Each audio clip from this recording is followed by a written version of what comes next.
Okay, so are you ready to like dive into a world of hot vampires and all that? Today we're going to be exploring Vampires Mate. And this book, oh my God, it's got everything. Hot vampire, strong woman, Yeah. and just action and suspense. Yeah, it's one of those books that grabs you right from the beginning and doesn't let go. Twombly just does a fantastic job of weaving all these fantastical elements together, vampires, demons, dragons, even gods. It's a love story that is so passionate and complex. Exactly. And speaking of complex, Marcus, our main guy, he's an 800-year-old vampire, part of this Vampires. elite group, the Guardians, protecting humanity from all the supernatural threats. He's a skilled healer, fiercely loyal to his king. But he's also got some baggage, Yeah. 300 years ago. He lost his mate Eliza Hmm. in a brutal war. So that loss has really made him wary of, opening his heart again. Yeah, and the thing about Marcus is he's not like your typical brooding, tortured hero. I mean, he's strong, decisive, Mm. and deeply committed to his duty, but beneath that tough exterior, there's this vulnerability, this longing for connection, and it Yeah. makes him even more appealing. Right. And then we have Cassie. She's a human nurse. She's completely unaware of the supernatural world at first, and she starts having these vivid dreams about Marcus, dreams that draw her to him in a way she can't explain. These dreams are actually a sign Mhm. that they're destined mates. It's this concept that's central to this world. It's like a soul-level connection, Yeah. an undeniable pull that goes beyond the physical world. Like the universe is conspiring to bring them together. And let me tell you, their first meeting is electric. They meet at a bar, Yeah. and despite being completely terrified Yeah. by how intense this connection is, Cassie is drawn to Marcus. There's this immediate spark between them, this mix of fear and attraction. And Marcus, despite his hesitation, is captivated by Cassie. He's determined to protect her, even if it means keeping her at arm's length. Oh, I love that push and pull. It's clear they're meant to be, but there are so many obstacles. Not just his past trauma, but the dangers of a human falling for a vampire. You're right, the book doesn't shy away from the challenges. I mean, Cassie's human limitations are constantly emphasized, reminding us that she's stepping into this world where she could be hurt in ways she never imagined. And Marcus is always battling his instincts, his need to protect her from the darkness that surrounds him.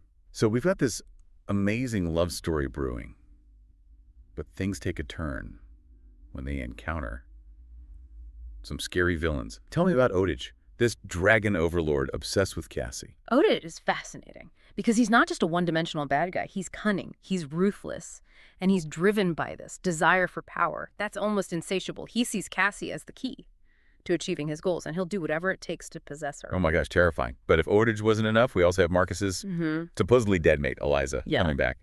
And she is not exactly happy about this new relationship. Eliza's return throws a major wrench into things. She's fueled by revenge, convinced that Marcus betrayed her.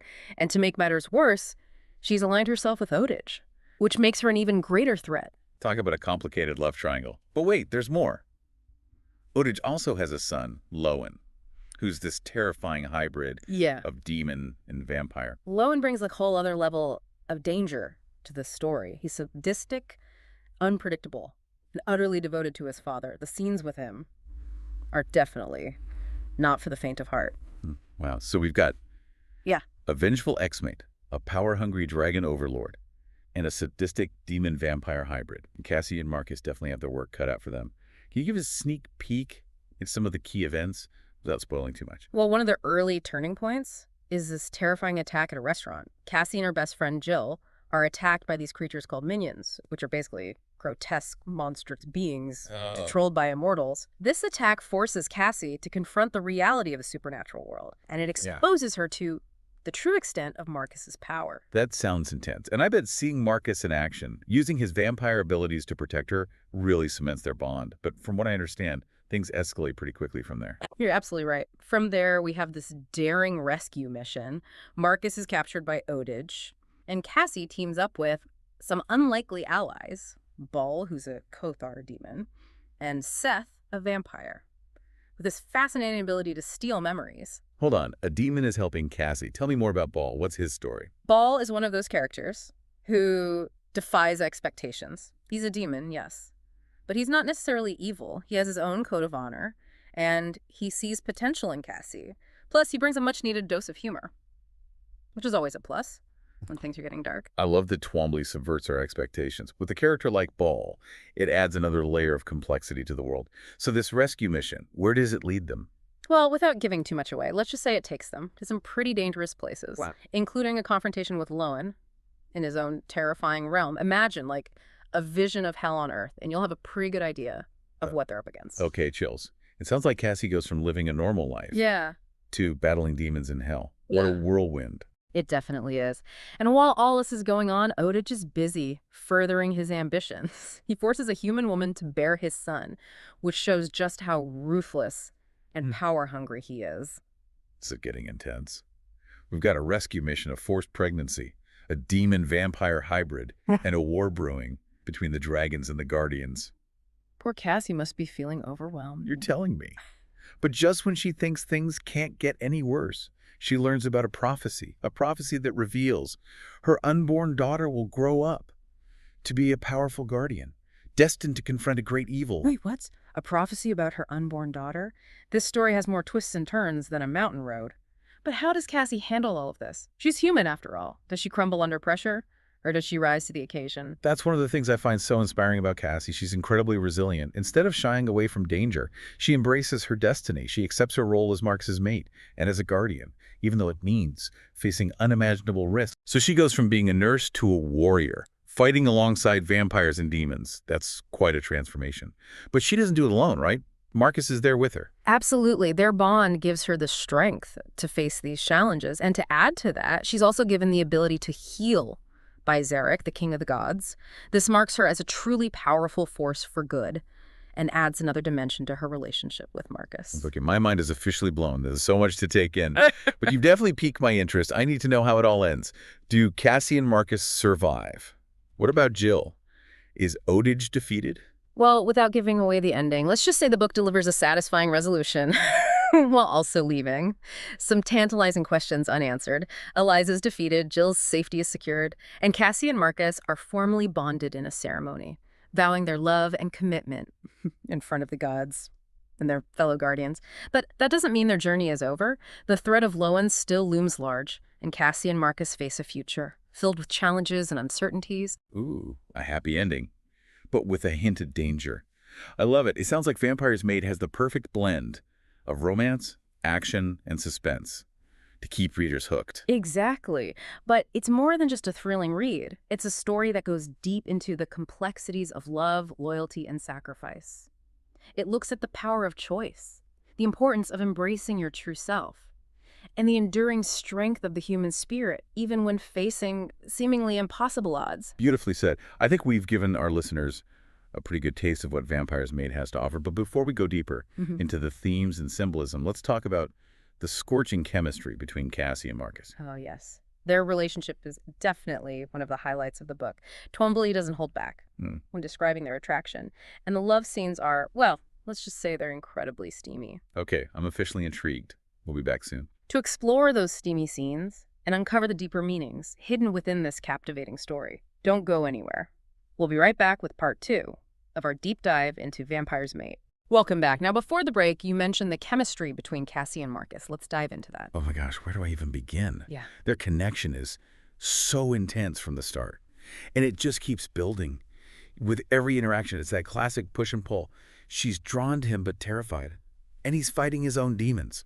Literally. Yeah. While trying to keep her safe. I know. Twombly just captures that, that desire, fear, and vulnerability. Their first kiss is explosive. You can practically feel the heat. And their first time together is, well, let's just say, it's worth the wait. Oh, for sure. And it's not just physical. They challenge each other. They support each other. They bring out the best in each other. Right. Even when surrounded by chaos and danger. Exactly. It's not just passion. It's about growth, acceptance, and finding strength in each other. Cassie helps Marcus confront his past, and Marcus helps Cassie tap into a strength she didn't know she had. It's like they're two halves of a whole, destined to be together. Speaking of destiny, let's talk about that prophecy about Cassie's unborn daughter. That adds a whole other level of complexity. Oh, yeah. It raises so many questions. How will they protect their child from all these forces? What kind of future awaits a child destined for greatness? And how will their love survive the challenges of being parents in a world that's constantly trying to tear them apart? It really does add a sense of urgency Yeah. and raises the stakes. But before we get too caught up in the prophecy, I'm going to go back to those steamy scenes you mentioned.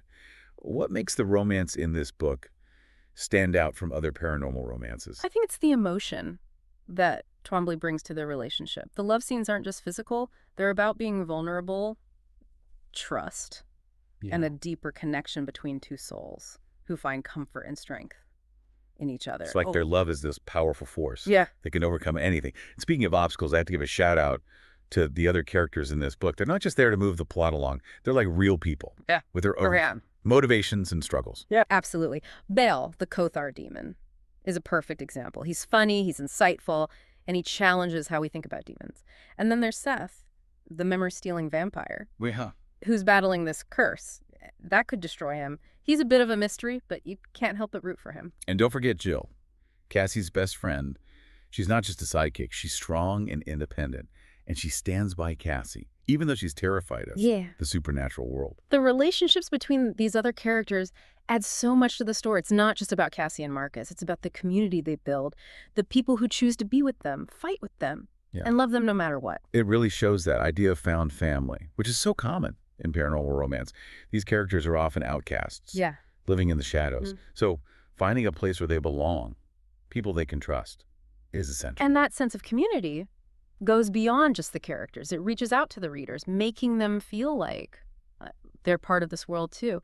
It's like you're escaping into this exciting, dangerous world, but you're also finding a sense of belonging, a connection to these characters who are fighting for love and acceptance. Exactly. But let's not forget the villains. They're not just one-dimensional bad guy. They have their own motivations and desires. Even Odage, who's clearly the bad guy, has moments where you can kind of see his point of view. That's what makes this book so interesting. It doesn't shy away from the moral gray areas. It's not just good versus evil. It's about those tough choices and real consequences. Force them to confront their own inner demons, question what they believe, and decide what kind of person they want to be. You know, that reminds me of the symbolism in Vampire's Mate.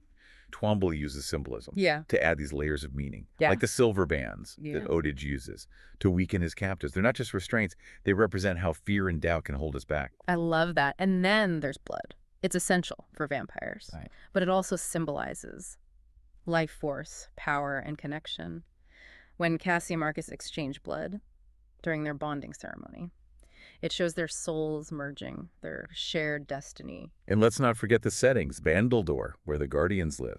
It's beautiful and dangerous. A sanctuary, but also a battleground. It's like a mini version of the fight between good and evil, light and darkness. And then there's Lowen's realm. It's like a nightmare, pure evil. Wow.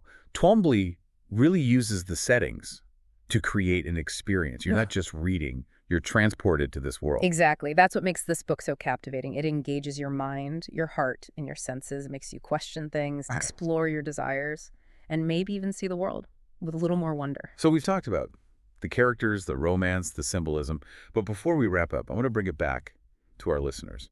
What do you think they should take away from this book? That's a great question. For me, it's about embracing who you are, even if that means having fangs and a thirst for blood.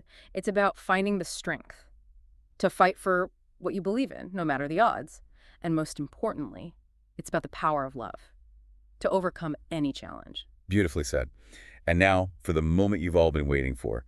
Let's talk about that ending. Okay. So you've been teasing us about this ending. Give us the details, but no spoilers.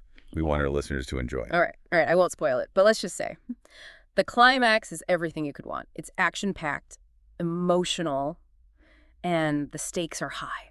Give us a taste. What kind of challenges do they face in this final showdown? Well, they have to face Eliza one last time, and that fight is physically and emotionally exhausting. Then there's Odage, who still wants to capture Cassie and use her. And of course, there's Lowen, lurking in the shadows, ready to wreak havoc. So many threats.